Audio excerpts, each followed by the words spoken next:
I was born into affluence.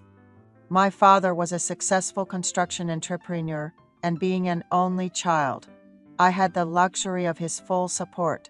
However, my beautiful and kind mother fell ill with a severe disease, and after battling it for 2 years, she passed away when I was just 9 years old. 2 years later, my father remarried his new wife, being only 15 years older than me. Can you imagine? She was just 26. People usually wait at least 3 years before remarrying after the death of their spouse, but I guess my father was in a hurry. Perhaps he was looking for a new mother to care for his young son. Looking back, I suppose his wealth made it easier for him to attract a younger wife. My stepmother was young and pretty, standing at 5'6", and was also very kind. My father seemed to enjoy his newlywed life with her. As I grew older, I began to realize how beautiful she was, almost as beautiful as a celebrity. I could say that my fairly uneventful adolescence was due to her kindness and care. I got accepted into a prestigious university, and my father's business continued to prosper. Although I didn't need to work for money, my father advised me that it would be a good experience to do some part-time work. So I worked on a construction site during the holidays, mixing cement with water. The wages I earned felt incredibly valuable after a hard day's work. One day, I bought a watermelon with my wages and gave it to my stepmother. She patted me on the back gently, which somehow made me blush. We lived happily as a family. After serving in the military, I was waiting to return to school while working part-time. Then one day, I came home to find my father's belongings scattered about the living room. My stepmother was crying, and when I asked her what happened, she told me that my father had cheated on her. In her anger, she had thrown all of his clothes from the wardrobe into the living room. My father left the house, claiming that my stepmother was overly attached, since their daughter was already 10 years old. My stepmother was left alone to raise her, while my father agreed to provide only the necessary living expenses. I was angry at my father for betraying his young wife. I wanted to comfort my stepmother, so I started buying her nice meals with the money I earned from my part-time job, and also gave her some pocket money. Despite the circumstances, my stepmother never lost her gentle smile and took good care of me and my sister. I was busy after returning to school, and my father's separation period just seemed to extend. Looking at my father's life, I decided not to date for a while and focused on studying. As my sister grew older and her tuition fees increased, my stepmother had to contact my father for additional support. Occasionally, I saw her sigh and sit down in exhaustion. One day, I suggested that we order some late-night snacks. My stepmother ordered chicken and beer. My sister said she was tired and went to bed, leaving my stepmother and me at the dining table. As we shared stories and drank, she started crying, saying that my father hadn't contacted her except for when he sent money, that he had betrayed her. Despite the 20-year age difference, that he didn't even ask about his daughter, and that just sending money doesn't make him a father. I gently patted my stepmother's slender shoulders, comforting her, saying, "Stepmother, Dad will come back someday. Let's live well until then." She had too much to drink and went to her room to sleep. I was about to go to my room after cleaning up when my stepmother softly called out to me, "Son, I've felt so lonely. Things were good when your father and I first got married, but after we had our daughter, he only had eyes for her. I was always complimented for my youthful looks, but your father began to distance himself from me. During that time, you were growing up so well, buying me delicious food, even giving me pocket money from the earnings of your part-time job. I'm grateful. I'm embarrassed to say this, but I started to see you as a man. I've wanted to confess my feelings for a while now, but I've been too shy. This isn't drunk talk. I'm confessing to you with the help of alcohol. Can you be my man tonight?" she asked. I too was a bit drunk, and her confession seemed to make things fall into place. I must admit, I had often fantasized about my stepmother. That night, I agreed to be with her.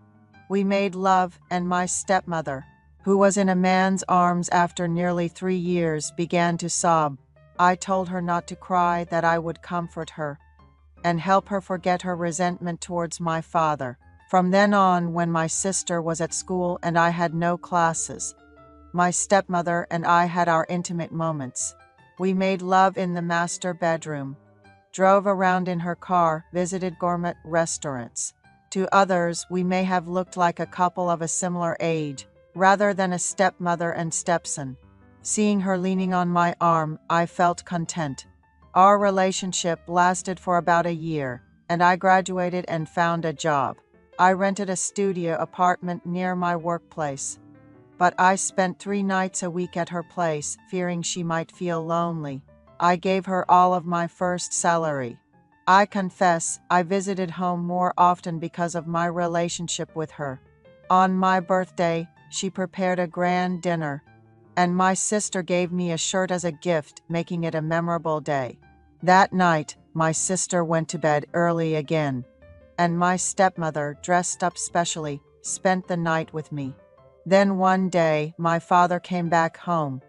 My stepmother accepted his apology and decided to take him back. She thanked me for the wonderful time we had and suggested that we should go back to being just stepmother and son. She also insisted that our secret should be taken to the grave. The reason, I believe, was because I wasn't earning as much as my father. I was barely making ends meet, paying for my living expenses and saving a bit. With my sister's tuition fees increasing, my father's return was a lifeline my stepmother couldn't afford to lose. My parents looked awkward together, but seemed to be trying to mend their relationship, and all I could do was watch. I stopped visiting home except for holidays and birthdays. I occasionally exchanged formal greetings with my stepmother, but that was about it. Yes, that was good enough for me. And I remember my stepmother with happiness. I'll write a review. My stepmother seemed to be getting along well with my father, and it had been 3 months since I had any interaction with her. She occasionally contacted me, but I avoided meeting her with various excuses. Then one day, just before the end of the workday, I got a call at my office desk. Someone was looking for me, so I hurried out. It was fall, and the wind was gently blowing. My stepmother was standing in the lobby of my office. She was wearing a green dress and a cardigan, and she looked stunning. The employees who were leaving work kept stealing glances at her. I introduced her to a coworker, who joked how lucky I was to have such a young and beautiful mother. I always felt this way when I was with my stepmother. She was always beautiful, and I was proud of her. We went to a nearby restaurant and ordered steak, pasta, and salad. We also ordered wine, but my stepmother didn't look happy.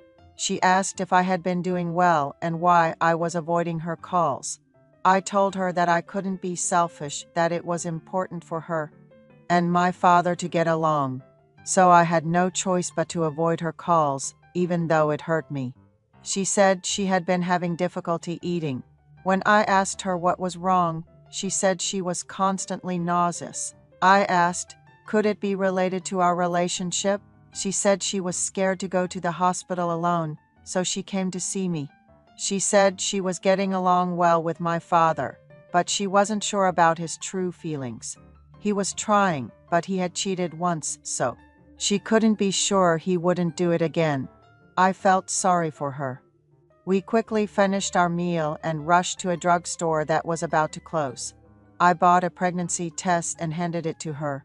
She said she wanted to see my apartment, so we bought some beer and snacks and went to my place. She looked around my messy apartment and scolded me, saying, "You can't live like this, just because you're a man living alone.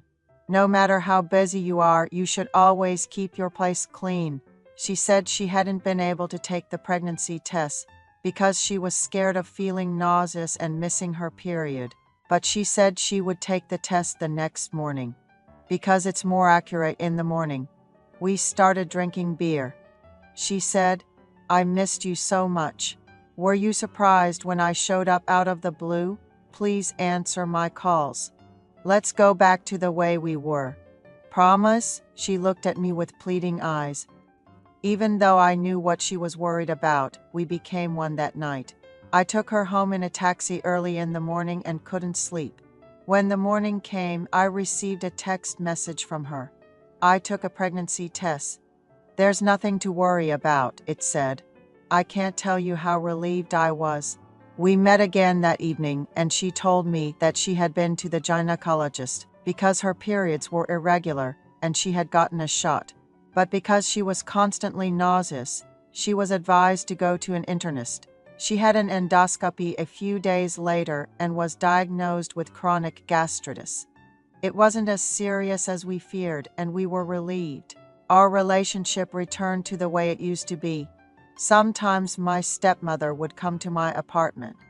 Before I got off work and prepare a delicious meal, we would sit across each other and eat, then go to the bedroom and have a good time. One day, after work, I walked into my apartment to find my stepmother, sitting there with a furious look on her face.